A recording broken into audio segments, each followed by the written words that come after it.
अस्सलाम वालेकुम।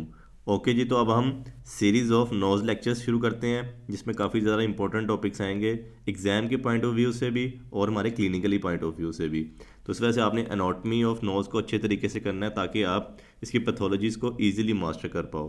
तो सबसे पहले एनाटॉमी ऑफ नोज़ में हमारा एक्सटर्नल नोज़ आ जाएगा। तो एक्सटर्नल नोज़ को देखते हैं। आप लोगों ने एक बात याद रखनी, जो हमारा नोज़ है ना वो पैरामिड शेप का स्ट्रक्चर है, ठीक है।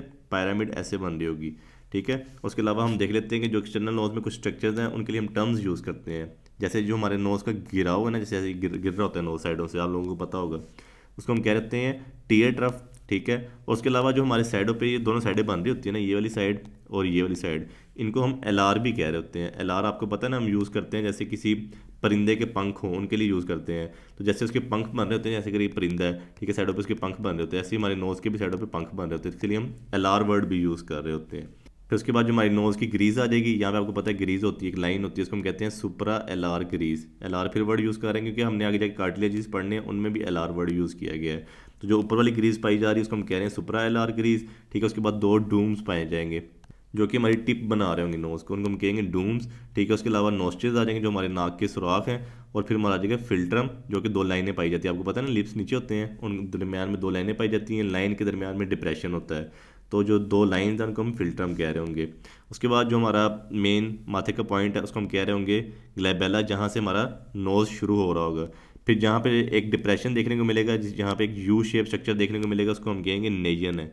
यानी कि माथे और नोज़ के दरमियान में डिप्रेशन आ रहा है, उसको हम नेजन कह रहे होंगे।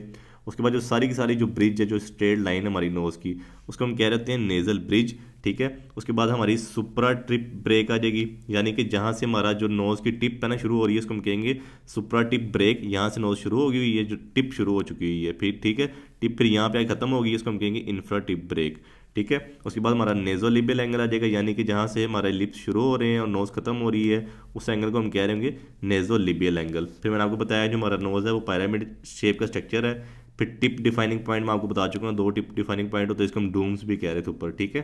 तो उनके दरमियान में हमारी टिप बनी होती है नोज़ की। उसके बाद हमारा क्लोमेला आ जाएगा, ये आप लोगों ने अच्छे तरीके से याद रखना है। जो सेंटर में हमारा स्ट्रक्चर होता है, जो हमारी नोस्ट्रिल्स को डिवाइड करिए, हमारी दोनों नोस्ट्रिल्स आ गई हैं, उनके दरमियान में स्ट्रक्चर पाया जाता है जिसको हम सेप्टम भी कह रहे होते हैं। उसके बाहर वाले स्ट्रक्चर को हम कह रहे होंगे क्लोमेला, ठीक है। उसके अलावा आपको पता है नोस्ट्रिल्स हैं ये हमारे, और फिर एल आर फेशियल ग्रूव, ये नीचे वाली साइड पे जो लाइन होगी, ठीक है। जो हमारी आपको पता है नीचे भी नोज़ की लाइन होती है, जो नोज़ और लिप्स को डिवाइड कर रही होती है, जो लिप्स कह रही होता है, जिसको हम फिल्टरम कह रहे थे, ठीक है। उनको दोनों को डिवाइड कर रही होगी, जो नीचे वाली लाइन होगी इसको हम कह रहे होंगे ये हमारी है एल आर फेशियल ग्रूव। ये होगी एनाटॉमी हमारी एक्सटर्नल नोज़ की। अब हम चलते हैं ऑस्टियोकार्टिलेजिनियस फ्रेमवर्क की तरफ। आपको पता है जो हमारा नोज़ है वो ऑस्टियो यानी कि बोन्स का बना होगा, साथ में कार्टिलेजेनियस स्ट्रक्चर्स का बना होगा, उसको हम फ्रेमवर्क कह रहे होंगे, ठीक है। सबसे पहले हम देख लेते हैं जो बोन्स हमारे नोज़ के अंदर पाई जाती हैं। दो तरह की बोन्स होंगी, ये मैं आपको डायग्राम दिखा रहा हूँ। ये मिसाल के तौर पे हमारे राइट साइड ऑफ नोज़ की है, तो लेफ्ट साइड ऑफ नोज़ पे भी बिल्कुल यही स्ट्रक्चर होगा जो कि ऊपर ज्वाइन हो रहा होगा, ऊपर यहाँ पे ये ज्वाइन हो रहे होंगे, ठीक है। तो सबसे पहले हमारी जो बोन्स आ जाएंगी दो तरह की होंगी, मैंने आपको बताया नेजल बोन होंगी, ये जो येलिश वाली बोन है ये नेजल बोन होगी, दोनों तरफ होगी और सेंटर में ज्वाइन हो रही होंगी। फिर उसके बाद मैक्सिला बोन आ जाएगी। आपको पता है जो हमारी फेशियल बोन होती है सारी की सारी यहाँ पे मैक्सिला बोन ही प्रेजेंट है, जो ब्राउन वाली है। फिर ये ऊपर जाके एक फ्रंटल प्रोसेस बना रहा है मैक्सिला, ठीक है, जो कि जाके हमारी नोज़ की लेटरल वॉल को बना रहा है, दोनों साइड पे ऐसे ही होगा।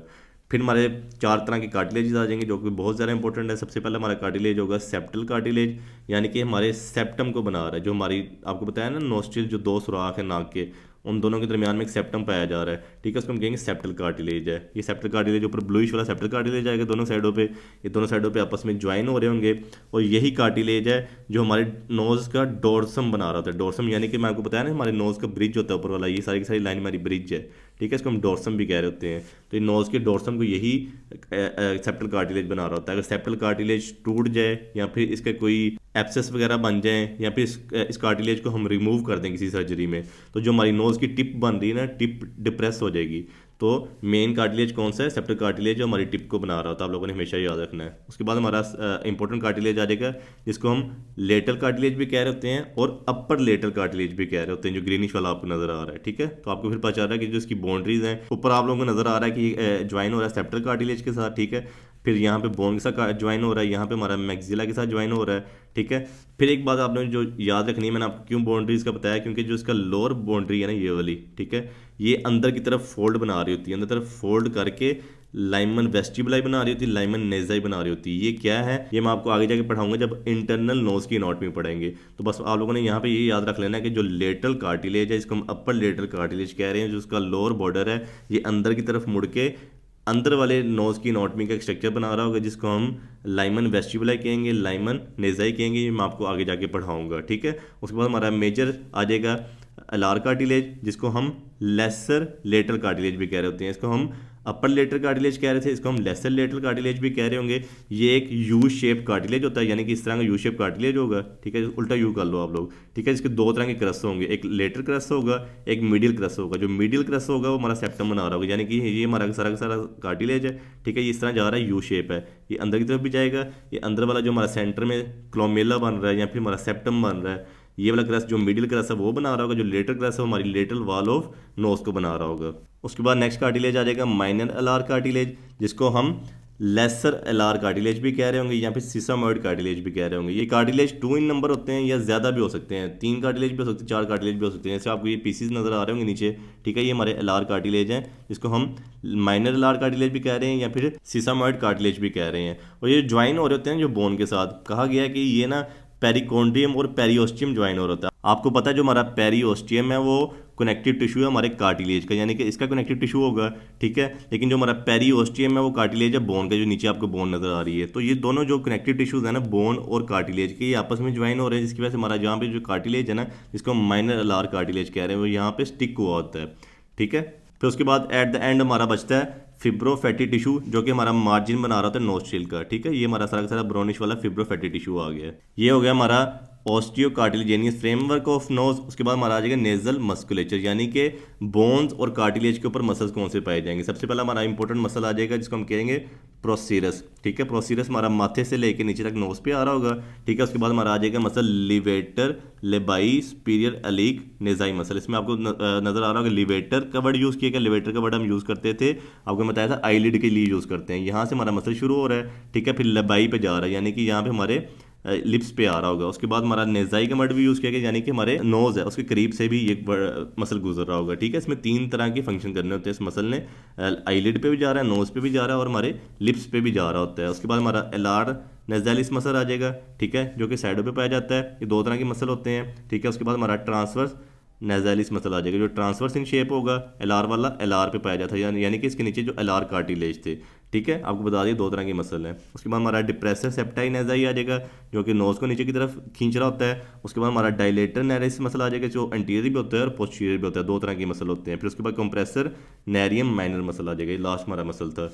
ये हो गया हमारे मसल्स ऑफ नोज। उसके बाद हम चलते हैं नेजल स्किन की तरफ। नेजल स्किन 2 तरह की पाई जाती है, ठीक है। जो हमारी नेजल बोन है, ठीक है, या फिर जो हमारे अपर लेटर कार्टिलेज है, उसके ऊपर जो स्किन पाई जाएगी वो बहुत थिन सी होगी और फ्रीली मूवेबल होगी, जिसको आप हल्का सा खींचोगे तो इजीली मूवेबल हो गया। खुद करके देख लो अपने नोज के ऊपर, ठीक है। उसके अलावा जो एलार कार्टिलेज पे स्किन पाई जाएगी वो थिक होगी, एडहेरेंट होगी, साथ जुड़ी होगी, मोटी सी स्किन होगी और उसके अंदर बहुत ज़्यादा स्पेशियस ग्लैंड पाई जाती हैं। अक्सर लोगों में आप लोगों ने देखा होगा जब वो खाना खाते हैं ना, तो उनके नाक के ऊपर काफ़ी ज़्यादा पसीना आता है और वो आता भी एलार वाले एरिए पे, जो साइडों पे आपको मैंने एलार कार्टिलेजेस पढ़ाए हैं, ठीक है। वो यही वजह होती है क्योंकि यहाँ पे स्पेशियस ग्लैंड पाई जाती है, ऑयली सिक्रीशन निकल रही होती हैं। और अक्सर औकात अगर इनकी हाइपरट्रोफी हो जाए स्पेशियस ग्लैंड की, तो एक ट्यूमर बनता है, लोबुलेटेड ट्यूमर बनता है, जिसको हम राइनोफाइमा कह रहे होते हैं, ठीक है। ये मैं आपको आगे जाके पढ़ाऊंगा। उसके बाद हम चलते हैं इंटरनल नोज की एनाटॉमी की तरफ। जो एक्सटर्नल नोज की एनाटॉमी हम कंप्लीट हो चुकी है। ये इंटरनल नोज में 2 तरह की कैविटीज पाई जाएंगी, ठीक है।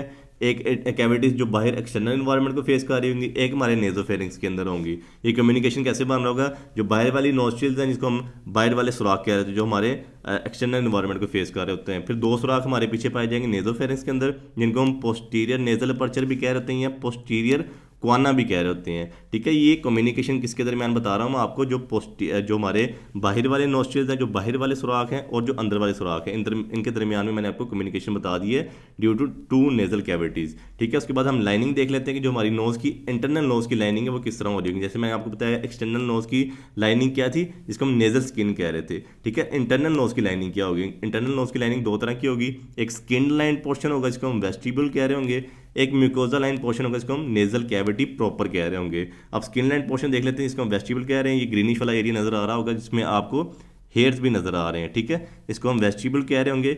ये हमारा स्किन लाइन पोर्शन होगा। जो बाकी अंदर सारा का सारा पोर्शन है ब्राउनिश वाला, ब्लूइश वाला, इसको हम ओल्फैक्टरी रीजन कह रहे हैं, जिसके अंदर हमारी जो ओल्फैक्टरी नर्व आ रही है, तो जो हमारी केनियल नर्व 1 है, यहाँ से ही हमारी जो आपको पता है स्मेल वगैरह वो यहाँ से सेंस हो रही होती है। और जो पीछे हमारा बचेगा ये वाला नेजोफेरिंक्स का एरिया, जहाँ पे मैंने आपको बताया पोस्टीरियर क्वाना पाया जाएगा, जो पोस्टीरियर सुराख होंगे नाक के, ठीक है। जैसे आगे आपको बताया मैंने एंटीरियर सुराख है, जो नोस्ट्रिल्स है, जो पोस्टीरियर सुराख है वो पोस्टीरियर क्वाना है। तो यहाँ से इनका कम्युनिकेशन बन रहा होता है। कहने का मकसद ये है जो जो हमारे रीजन्स बन रहे हैं, जो जिसको हम रेस्पिरेटरी रीजन कह रहे हैं, ओल्फैक्टरी रीजन कह रहे हैं और नेजोफेरिंक्स कह रहे हैं, इनके अंदर हमारा सारा का सारा कौन सा लाइनिंग होगी, म्यूकोजल लाइनिंग होगी। उसके बाद हम डिटेल में पढ़ लेते हैं वेस्टिब्यूल ऑफ नोज़ को, ठीक है। वेस्टिब्यूल ऑफ नोज़ ये आ गया हमारा, ठीक है, जिसमें आपको बताया कि स्किन वाला एरिया, जो ग्रीनिश वाला एरिया मैंने आपको बताया था ना, जिसके अंदर स्किन लाइन पोर्शन है, उसको हम कह रहे हैं वेस्टिब्यूल ऑफ नोज़। उसके अंदर स्किन पाई जा रही है, सेबेशियस ग्लैंड्स पाई जा रही हैं, ठीक है, साथ में हेयर फॉलिकल्स पाए जाएंगे, तो ज़ाहिरी बात है फिर हेयर्स भी पाए जाएंगे। जो यहाँ पे हेयर्स होते हैं वो टेढ़े मेढ़े मोटे मोटे हेयर्स हो रहे हैं, जिसको हम विब्रिसाई भी कह रहे होते हैं, ठीक है। उसके बाद आपको मैंने बताया था कि structure Lyman vestibule, Lyman valve या लाइमन नेज़ाई कह रहे थे। कौन सा स्ट्रक्चर था, जो हमारा था अपर लेटर कार्टिलेज था, उसका जो लोअर बॉर्डर था वो अंदर की तरफ मुड़ रहा था। तो यहाँ पे आपको मैंने बेसिकली बताना है कि जो हमारा दो तरह के नेजल वाल्व होते हैं। नेजल वाल्व ये है कि जो कंस्ट्रिक्टेड एरिया हो, यानी कि जो वाल्व बना हो, ठीक है, जैसे एक वाल्व बना हुआ है, ठीक है, ऐसे ही अंदर एक वाल्व बन रहा होगा, ठीक है। बाहर वाले वाल्व को हम कह रहे हैं एक्सटर्नल नेजल वाल्व है, ठीक है। अंदर वाले वाल्व को हम कह रहे हैं ये इंटरनल नेजल वाल्व है, ठीक है। दो तरह के वाल्व बन रहे हैं। जो बाहर वाला वाल्व है वो आपको इजीली समझ आ रहा है कि जो लेटर वाल्व बना रही है, ठीक है, ये हमारी लेटर वाल्व आ गई, ये अंदर वाला सेप्टम आ गया, ऊपर से थोड़ा सा आपको पता है जो हमारा मैंने आपको स्ट्रक्चर पढ़ाया था जिसको हम कह रहे हैं सेप्टल कार्टिलेज, वो बना रहा होगा, नीचे हमारा फ्लोर ऑफ नोज बना रहा होगा, ठीक है। बाहर वाला वाल्व कंप्लीट हो गया।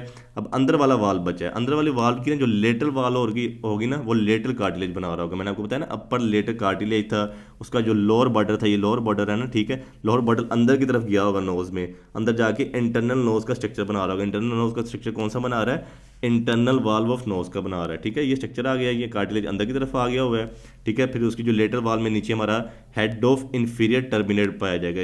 टर्मिनेट क्या है ये मैं आपको आगे जाके पढ़ाऊंगा, ठीक है। लेटर वाल कौन से बना रहे हैं, एक लेटर कार्टिलेज अंदर की तरफ आया हुआ है, साथ में हेड ऑफ इंफीरियर टर्मिनेट अंदर की तरफ आया हुआ है, और सेंटर में जो अंदर वाली वाल है, ये वाली वाल है, वो कौन बना रहा होगा, नेजर सेप्टम बना रहा होगा। बाकी जो उसका फ्लोर बचेगा नीचे, जो नोज का फ्लोर है, ठीक है, वो ज्वाइन होगा और ये अंदर वाला वाल बन जाएगा। उसके बाद आप लोग सोच रहे होंगे कि वाल्व का फंक्शन क्या है, नेजल वाल्व का फंक्शन क्या है। इसने सिर्फ एयर फ्लो को रेगुलेट करना होता है। एयर फ्लो को रेगुलेशन कैसे करनी है, यानी कि जो बाहर वाला वाल्व है जिसको हम एक्सटर्नल वाल्व कह रहे हैं, उसने ये रेगुलेट करना है कि कितनी एयर अंदर जानी चाहिए ड्यूरिंग इंस्पायरेशन, ठीक है।